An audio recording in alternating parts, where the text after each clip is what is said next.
¿En qué consiste esta cinemática inversa? Pues básicamente hacer el proceso opuesto a lo que es la cinemática directa que vimos en las clases pasadas. Bueno, realmente lo que hace la cinemática directa, pues nos va a permitir conocer la posición final del manipulador, partiendo del conocimiento de la longitud de cada eslabón, así como sus respectivos ángulos que están formando o que están generando. Entonces nosotros tenemos el eslabón o el conjunto de eslabones que forman la cadena cinemática y en base a los ángulos que van formando, pues nosotros podemos determinar cuál va a ser la posición final de este manipulador. Sin embargo, cuando nosotros queremos controlar lo que es un manipulador, a nosotros nos interesa que sigan una trayectoria y en base a esa trayectoria, pues nosotros ver la manera de cómo determinar en qué posiciones se debe de colocar cada eslabón para, pues precisamente, poder seguir esta trayectoria. Realmente lo que hace la cinemática inversa, pues nos va a permitir calcular el valor necesario en cada ángulo para posicionar el manipulador en una posición final deseada. Siempre y cuando, pues obviamente la geometría de la cadena cinemática lo permita. Entonces realmente nosotros podemos trazar una trayectoria que se vea muy bonita y todo, pero al final de cuentas a lo mejor está fuera del alcance del rango de operación del manipulador, o el punto específico por donde pasa la trayectoria, pues es imposible que lo pueda generar el robot y eso va a crear errores o inconsistencias en lo que son los cálculos. Entonces también hay que considerar esta parte, que aunque nosotros tratemos de generar o de seguir una trayectoria y ocupemos cinemática inversa, pues también hay que tener esa consideración, ¿no? De que al final de cuentas, pues sigue siendo una cadena cinemática y pues está restringida por cuestiones geométricas. Bueno, vamos a partir desde el análisis. Nosotros tenemos nuestra cadena cinemática, que son las líneas de color azul, con una longitud 1. Tenemos la primera articulación y después tenemos la segunda, el segundo eslabón, con una longitud 2.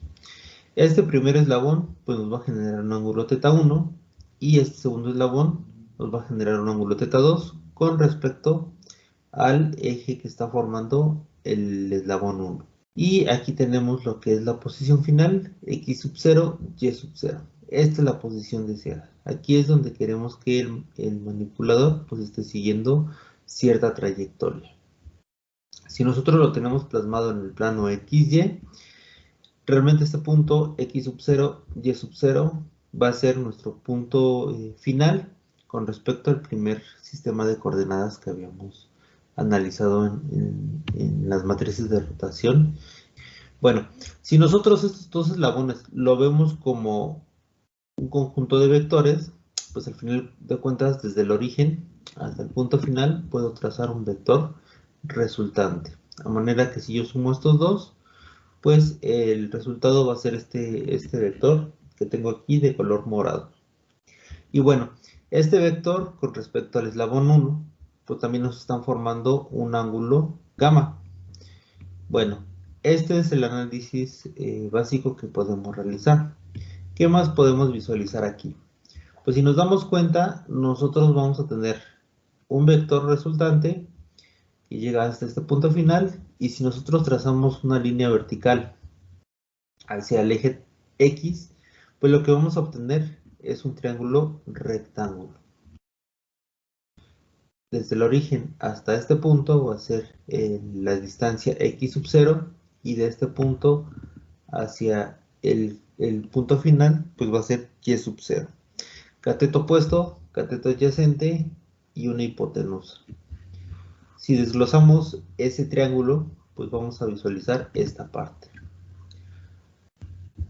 Aquí tenemos que desde el eje horizontal, pues tenemos a θ1, y si queremos llegar al vector resultante, pues tenemos que sumarle el ángulo gamma. Por lo tanto, pues el ángulo de apertura va a ser θ1 más gamma. Aquí tenemos el ángulo rectángulo, y sub 0, que viene siendo cateto opuesto, y x sub 0, que viene siendo cateto adyacente. La hipotenusa, ¿cómo la calculamos? Pues cateto adyacente al cuadrado más cateto opuesto al cuadrado, y la raíz cuadrada pues va a ser la longitud total de esta hipotenusa o del vector resultante. Otro concepto importante a rescatar, pues es que sabemos que si el cateto opuesto sobre el cateto adyacente es igual a tangente o a la tangente del ángulo de la apertura. En este caso va a ser θ1 más gamma. Si yo quisiera conocer los valores de θ1 y de gamma, pues solo hago la tangente inversa y con eso obtenemos el valor de estos ángulos. Diciendo que va a ser pues, tangente inversa de cateto opuesto sobre cateto adyacente. Y este es el primer punto de análisis que vamos a poder tener. Ahora, si regresamos a este análisis, vamos a poder ver o visualizar un segundo triángulo rectángulo. Si yo agarro este punto final y trazo una línea que sea perpendicular a lo que es el eslabón 1, de esta manera, aquí yo puedo generar un nuevo triángulo rectángulo. Si nosotros lo analizamos, veríamos algo muy similar a esto. Tendríamos todo este triángulo rectángulo, aquí tendríamos el ángulo de apertura gamma, tendríamos un ángulo rectángulo y aquí podemos dibujar otro triángulo rectángulo pequeño con un ángulo de apertura de θ2. ¿Cómo podemos calcular lo que es la hipotenusa? Pues en un principio, desde este punto hasta este punto tenemos la longitud 1 y la longitud que nos faltaría calcular pues sería desde este punto a este punto. Básicamente cateto adyacente de este segundo ángulo que estamos formando en esta parte. Y la longitud de lo que es este triángulo rectángulo, pues también vendría siendo la longitud del cateto opuesto de este triángulo pequeño que también estamos formando rectángulo. Por lo tanto, pues cateto adyacente es igual a la longitud L2 por el coseno de θ2. ¿Por qué? Porque ahora para este pequeño triángulo la longitud o la hipotenusa va a ser L2. Y el cateto opuesto pues va a ser igual a esa longitud 2 por el seno de θ2. Y de esta manera pues ya tenemos del triángulo rectángulo total, tenemos cateto opuesto y tenemos cateto adyacente, que es la suma de L1 más L2 por el coseno de θ2. Para calcular lo que es la hipotenusa o esta longitud total, que viene siendo el vector resultante, pues tendríamos que sería L1 más L2 por el coseno de θ2 al cuadrado, más L2 por seno de θ2, es esto de aquí, al cuadrado.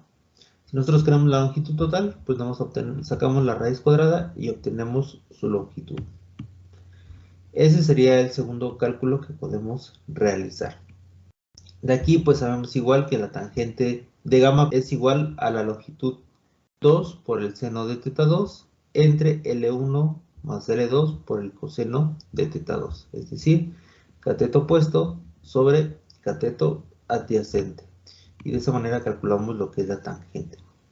Si nosotros queremos obtener el valor de gamma, pues es igual a tangente inversa de L2 por seno de θ2 sobre L1 más L2 por el coseno de θ2. Y de esta manera podemos obtener lo que es el valor gamma. Ahora, el ángulo θ2 pues lo vamos a poder determinar de la siguiente manera. Nosotros sabemos del primer análisis que la hipotenusa o el valor del vector resultante pues es igual a x sub 0 al cuadrado más y sub 0 al cuadrado. Pero también del segundo análisis pues tenemos que esta expresión es exactamente igual a obtener L1 más L2 por el coseno de θ2 al cuadrado más L2 por seno de θ2 al cuadrado. Si nosotros dejamos esta igualdad, nosotros podemos de esta ecuación, que al final de cuentas es toda la igualdad, desglosando los cuadrados, es decir, desarrollando estos cuadrados, el cuadrado de este primer término pues es L cuadrado, es L1 al cuadrado más 2 veces L1 por L2 por el coseno de θ2 más L2 al cuadrado por coseno cuadrado de θ2 más L2 al cuadrado por seno cuadrado de θ2. Bueno, si hacemos todo este desarrollo, aquí vamos a poder identificar una identidad trigonométrica que nos dice que el coseno cuadrado de un ángulo más el seno cuadrado del mismo ángulo es igual a 1. Por lo tanto, pues si nosotros aplicamos esa identidad trigonométrica, lo único que nos queda es L2 al cuadrado. Reescribiendo la ecuación con esa identidad trigonométrica, pues tenemos que es x sub 0 al cuadrado más y sub 0 al cuadrado igual a L1 al cuadrado más 2 veces L1 por L2 por el coseno de teta 2 más L2 al cuadrado. Si nosotros hacemos todo lo posible por despejar coseno de teta 2, realmente lo que nos interesa es ese ángulo, pues lo que hacemos es hacer el despeje. Y tendríamos que todo este término completo, que es lo que tenemos acá, 2 veces L1 por L2 por el coseno de teta 2, pues va a ser igual a x sub 0 al cuadrado más y sub 0 al cuadrado menos L1 al cuadrado menos L2 al cuadrado. Una vez que tenemos eso, pues ya podemos despejar 2 veces L1 por L2. Está multiplicando, lo pasamos del otro lado dividiendo, como vemos en esta parte. Y si nosotros queremos conocer el valor del ángulo, pues lo único que aplicamos es coseno inverso de todo ese argumento. X cuadrado, x sub 0 al cuadrado más y sub 0 al cuadrado menos L1 al cuadrado menos L2 al cuadrado sobre 2L1 por L2. Y con esto obtenemos lo que es el ángulo teta 2. El ángulo teta 1 está un poco más sencillo porque partimos de que previamente habíamos calculado esto. Que teta 1 más gamma es igual a la tangente de menos 1, o tangente inversa más bien, de cateto opuesto sobre cateto adyacente. Si nosotros de esta expresión realmente despejamos a lo que es gamma, entonces tenemos que va a ser tangente inversa de y sub 0 por x sub 0 menos gamma. Por lo tanto, pues podemos sustituir el valor de gamma con esta expresión, que es esta que tenemos aquí.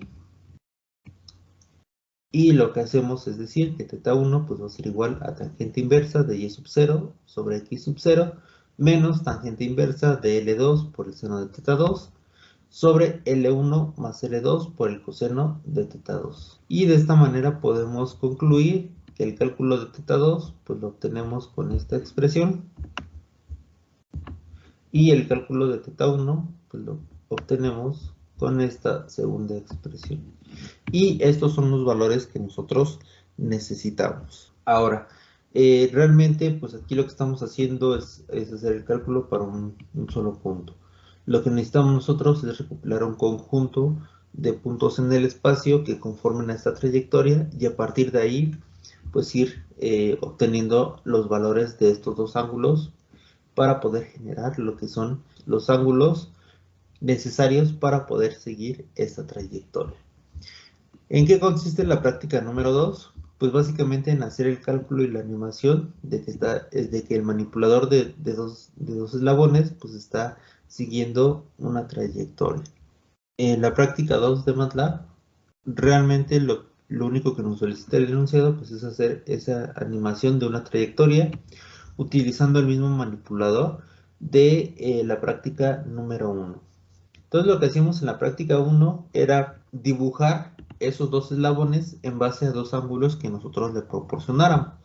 Entonces para esta práctica lo que vamos a realizar es mediante el uso de la cinemática inversa pues calcular los ángulos teta 1 y teta 2 que necesitamos para poder seguir una trayectoria mediante un vector para que nosotros pues, podamos simular toda esa trayectoria. Y posteriormente con la cinemática directa, que es lo que vimos en la clase pasada, pues básicamente nosotros vamos a ir dibujando posición por posición de este robot.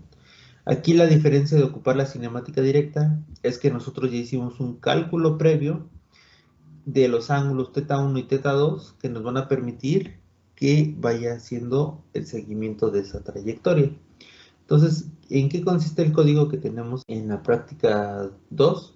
Pues básicamente el primer punto es la generación de la trayectoria, que es lo que tenemos aquí. Hay una ecuación de la circunferencia del círculo que nos dice la propiedad que x menos un desplazamiento en X, o un desplazamiento desde el origen en X al cuadrado, más Y menos un desplazamiento que pudiera haber desde el origen en el eje Y al cuadrado, va a ser igual a un radio al cuadrado.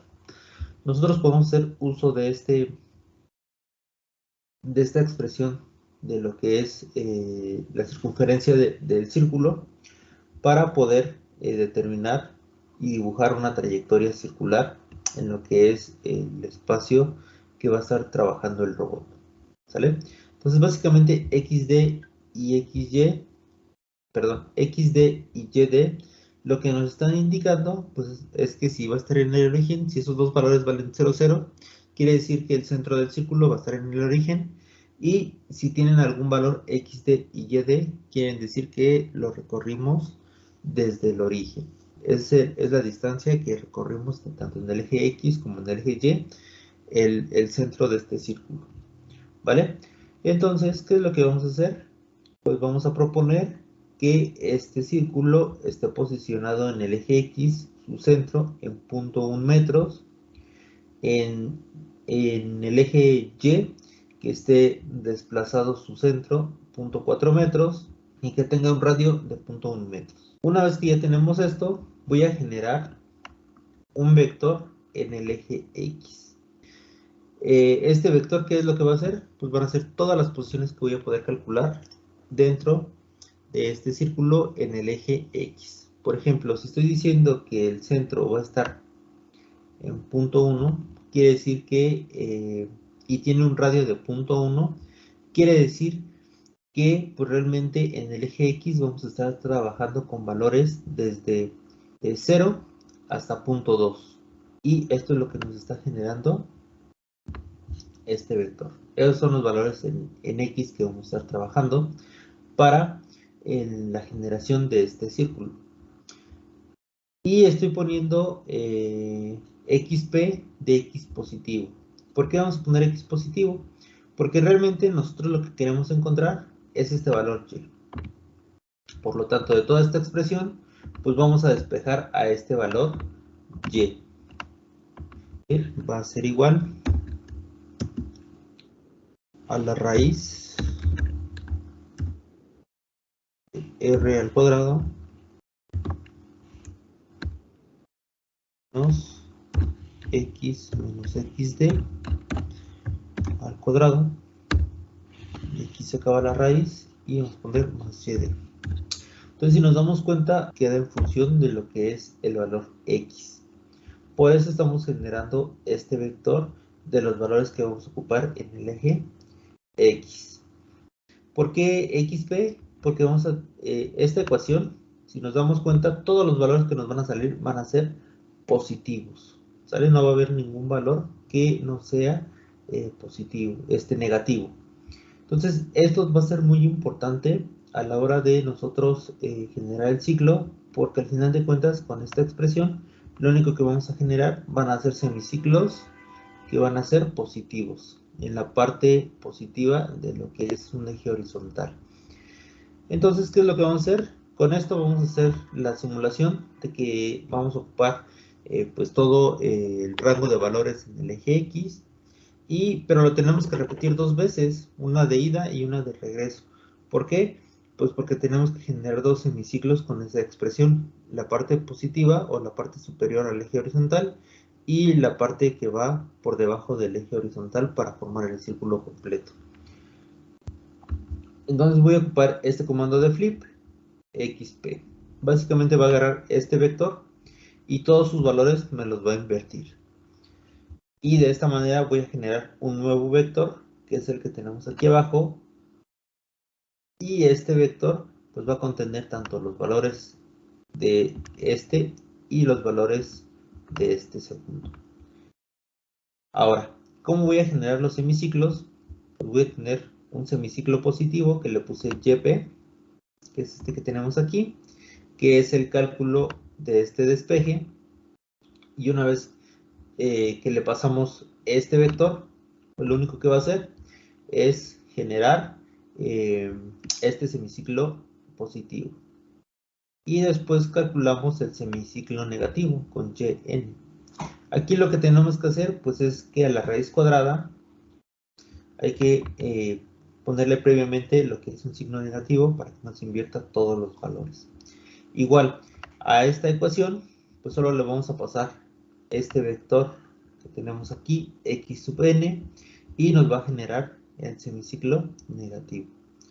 De esta manera, así como lo estoy haciendo, pues básicamente lo que le estoy pidiendo es que empiece desde un punto inicial y haga esta trayectoria, el primer semiciclo, y ya que llegó al final de ese semiciclo, continúe con la trayectoria hasta llegar al punto de origen.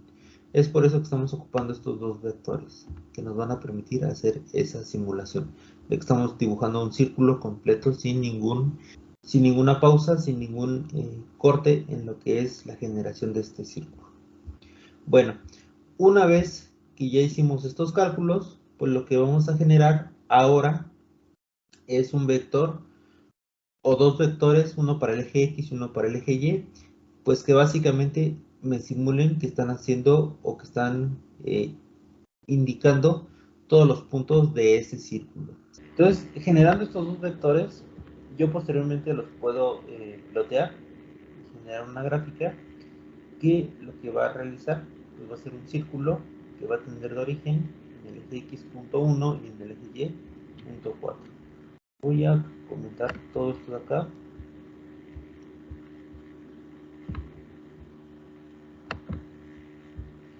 Y voy a poner un stop.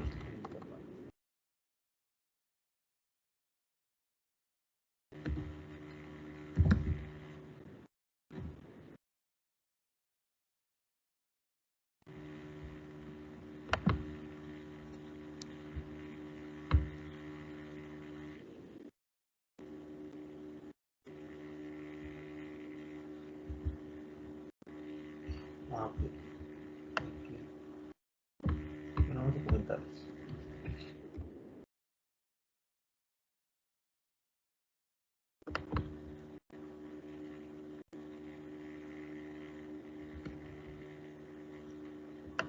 Listo, con este cálculo, pues básicamente lo que me hizo es irse al origen. Y del origen yo le especifiqué que quería que el centro de este círculo estuviera en punto 1. Aquí está el centro del círculo. Y en el eje Y, punto 4. Si nos vamos para acá, más o menos por aquí estaría el centro de este círculo. Y a partir de ahí, también estoy especificando un radio de punto 1. Si desde este punto a cualquier extremo de lo que es la circunferencia del círculo, pues básicamente tenemos un radio de 1. De esa manera nosotros podemos dibujar un círculo en el espacio. Este es el primer cálculo que nosotros hacemos. Esa va a ser la trayectoria que debe de seguir nuestro manipulador robótico. ¿Sale? Entonces, posteriormente hacemos el cálculo de la cinemática inversa, ya partiendo de que conocemos las posiciones de esta trayectoria que nosotros necesitamos seguir, pues básicamente solo hacemos el cálculo de estos dos ecuaciones, ¿sale? Para calcular θ1 y θ2. Noten que aquí se está calculando θ2 primero que θ1. ¿Por qué? Porque fíjense que θ1 el cálculo necesita a lo que es θ2. Entonces por eso calculamos previamente lo que es θ2 y posteriormente calculamos θ1. Bueno, la cinemática inversa básicamente, pues nosotros sabemos que los eslabones del ejercicio pasado, L1 vale 0.5 metros y L2 vale 0.3 metros. Básicamente lo que tenemos que hacer pues es evaluar estas dos ecuaciones para cada valor de la trayectoria que nosotros establecimos, que en este caso es un círculo. En este caso, pues la trayectoria va a estar dada por x sub 0 y y sub 0, que vienen siendo las coordenadas de cada punto de ese círculo que nosotros generamos. Por eso lo vamos a meter en un ciclo for.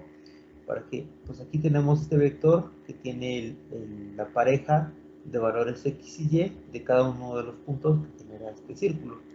Entonces, pues nosotros metemos un ciclo for de la longitud de cualquiera de estos dos vectores, es decir, que cuántos elementos tiene cualquiera de estos vectores. Al final de cuentas, pues es la misma longitud, y lo que hacemos es calcular θ2, ¿sale? Entonces decimos que a coseno inverso de toda la ecuación nos va a dar, no, nos va a ir dando cada uno de los valores de θ correspondientes a cada posición del punto de esta circunferencia.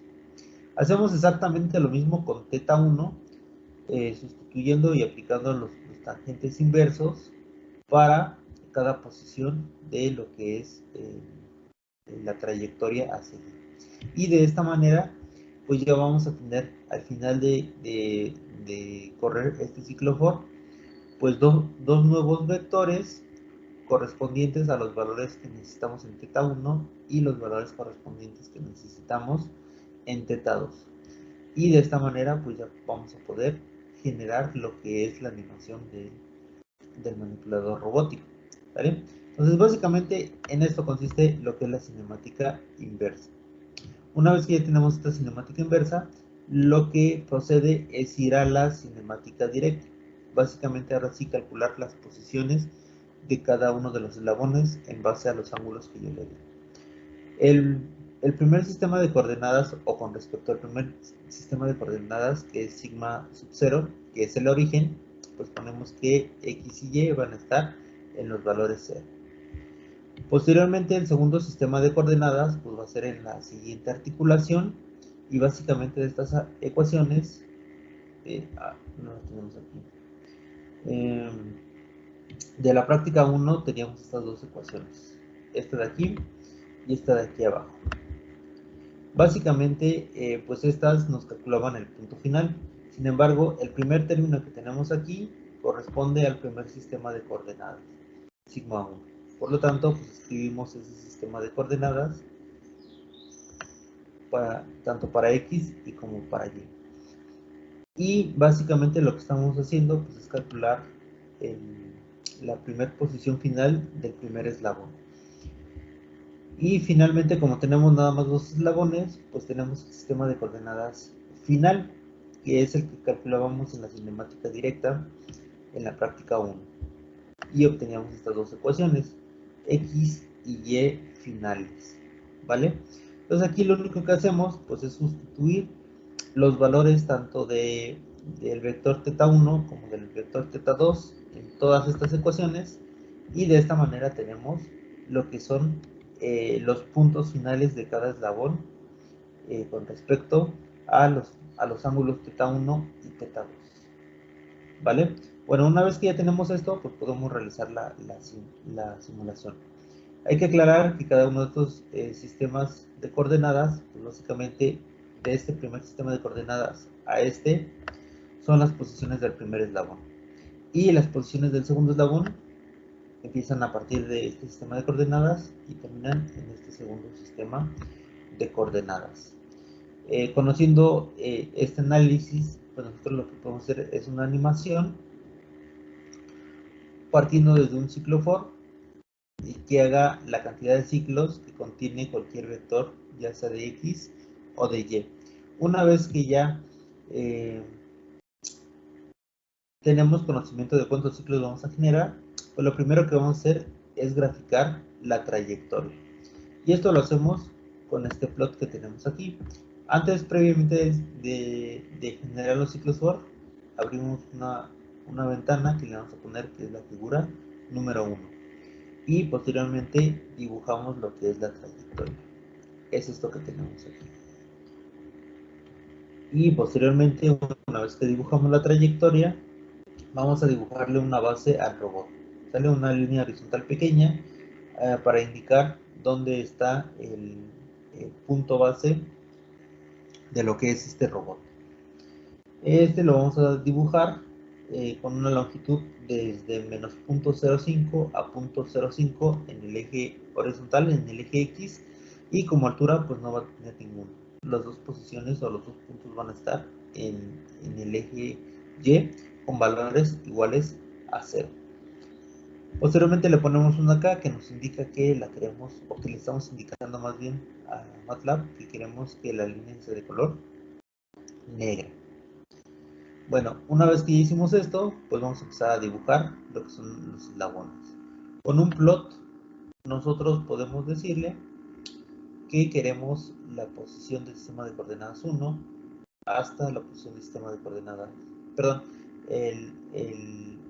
desde el sistema de coordenadas 0 hasta el sistema de coordenadas 1 en el eje X, y en el eje Y igual, sistema de coordenadas 0 hasta el sistema de coordenadas 1. Y este le vamos a especificar que sea de color azul. Y con este plot lo único que estamos haciendo es dibujar el primer eslabón. Después nos vamos al segundo eslabón y le decimos que ahora que queremos que este eslabón comience desde el sistema de coordenadas 1 hasta el sistema de coordenadas final, en el eje X, y en el eje Y exactamente lo mismo. Sistema de coordenadas 1 al sistema de coordenadas final.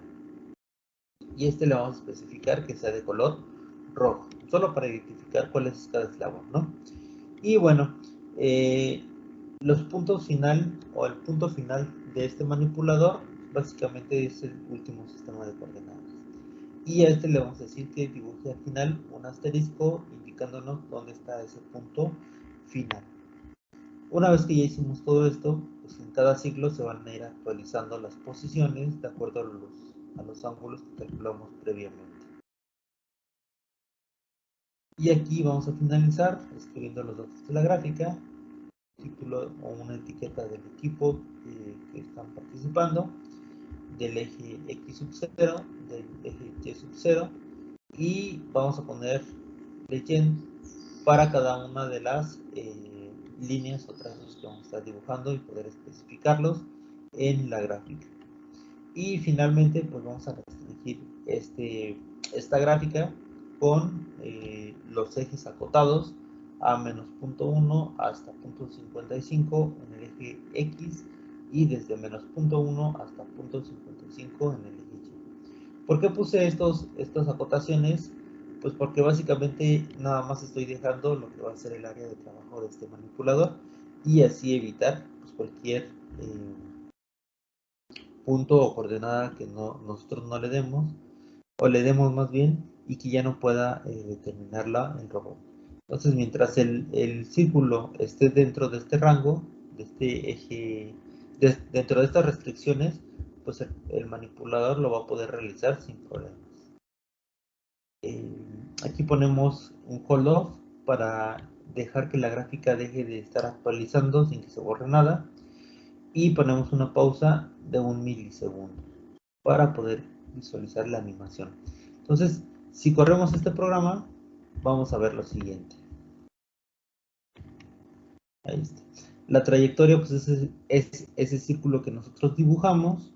Tenemos el eslabón 1 de color azul, el eslabón 2 de color rojo, y tenemos lo que es el efector final o el elemento final, representado por un asterisco. Y vemos que en la simulación, pues básicamente este manipulador va siguiendo lo que es ese sistema de, de coordenadas.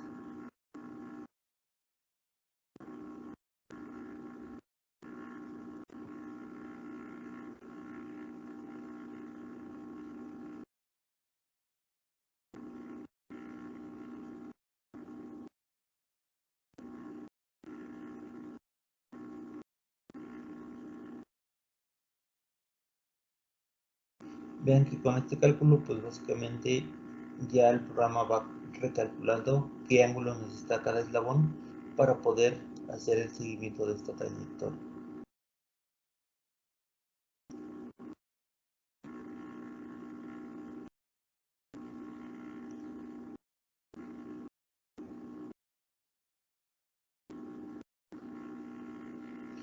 Y bien, pues en esto consiste lo que es la práctica 2.